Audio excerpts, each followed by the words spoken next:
পালং শাক নিয়েছি আর লাল শাক নিয়েছি। আজকে আমি পালং শাক এবং লাল শাক দিয়ে পাকোড়া বানাবো। এখন আমি শাকগুলোকে ভালো করে ধুয়ে নিব, তারপরে কেটে আপনাদের মাঝে চলে আসব। ভাই বোনেরা, পালং শাক আমি আর লাল শাকটা দুটো কিন্তু ভালো করে ধুয়ে পানি ঝরিয়ে তারপরে ছোট ছোট করে কেটে নিয়েছি। আর কাটার আগে ভালো করে চিপড়ে পানি ফেলায় নিয়ে নিছি। পেঁয়াজ কুচি দিয়ে দিলাম। এখানে এখানে প্রায় হাফ কাপ পরিমাণ আমি পেঁয়াজ কুচি দিব। আদা কুচি আর দিয়ে দিব রসুন কুচি। আপনারা চাইলে এখানে আদা রসুন বাটাটাও দিতে পারেন। ঝালের জন্য আমি কাঁচামরিচ কুচি দিয়ে দিব আর সামান্য পরিমাণ লাল মরিচের গুঁড়ো দিব।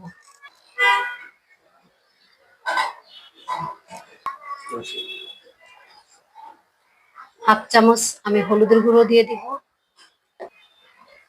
হাফ কাপ এখানে বেসন দিয়ে দিলাম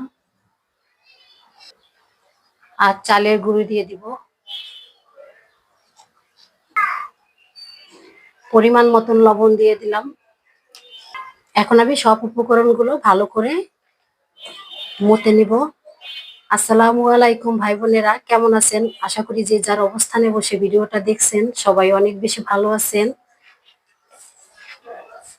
রমজান মাসে যত প্রকারের ইফতারের আইটেম হোক না কেন, তার মাঝে কিন্তু এই শাকের পাকোড়াটা থাকলে অনেক বেশি ভালো লাগে।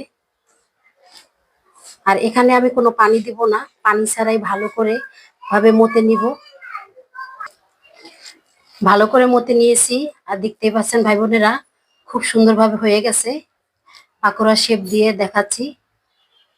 আর এভাবে লবণ দিয়ে মাখিয়ে রাখা যাবে না, এটা এখন সাথে সাথে ভেজে নিতে হবে। কারণ রাখলে পানি জেগে যাবে, শাকের থেকে কিন্তু পানি বের হয়ে যাবে। তাই এখন আমি সাথে সাথে এটাকে ভেজে নিব।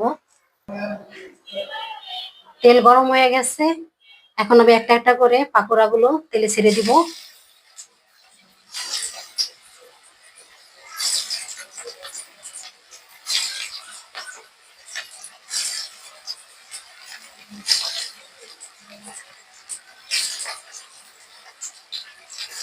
যে সকল ভাই বোনেরা ভিডিওটা দেখতেছেন, প্লিজ ভাই বোনেরা একটা লাইক দিয়ে পুরো ভিডিওর সাথে থাকবেন। আশা করি আজকের রেসিপিটি আপনাদের কাছে একটু হলেও ভালো লাগবে। আর রমজান মাসে এভাবে শাকের পাকোড়া করে খেয়ে দেখবেন, খেতে কিন্তু ভালোই লাগে।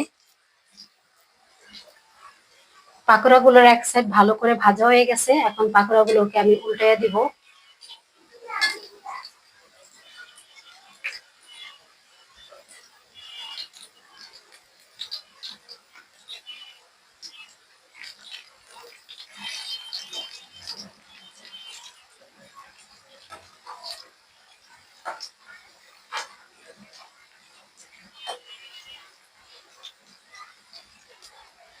যে কোনো শাক দিয়ে এই পাকোড়া বানিয়ে খাওয়া যায়।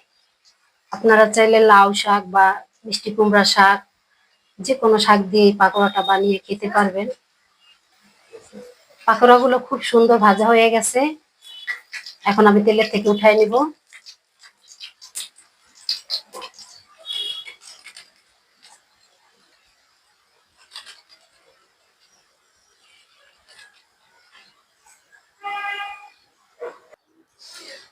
সাথে আমি ধইনা পাতার পাকোড়া করব, তাই ধইনা পাতা গুলো আমি এতটুকু বড় রেখে কেটে নিয়েছি।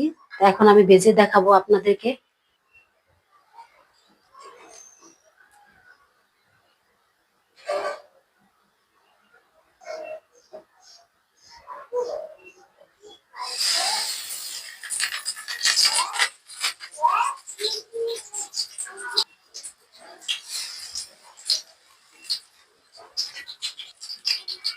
এক সাইড ভাজা হয়ে গেছে, এখন আমি উল্টাই দিব।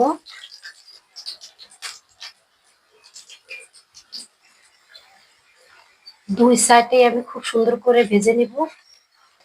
যারা ধইনা পাতার ফ্লেভারটা অনেক বেশি পছন্দ করেন, তারা এইভাবে ধইনা পাতার পাকোড়া করে খেতে পারেন, খেতে কিন্তু অনেক মজা।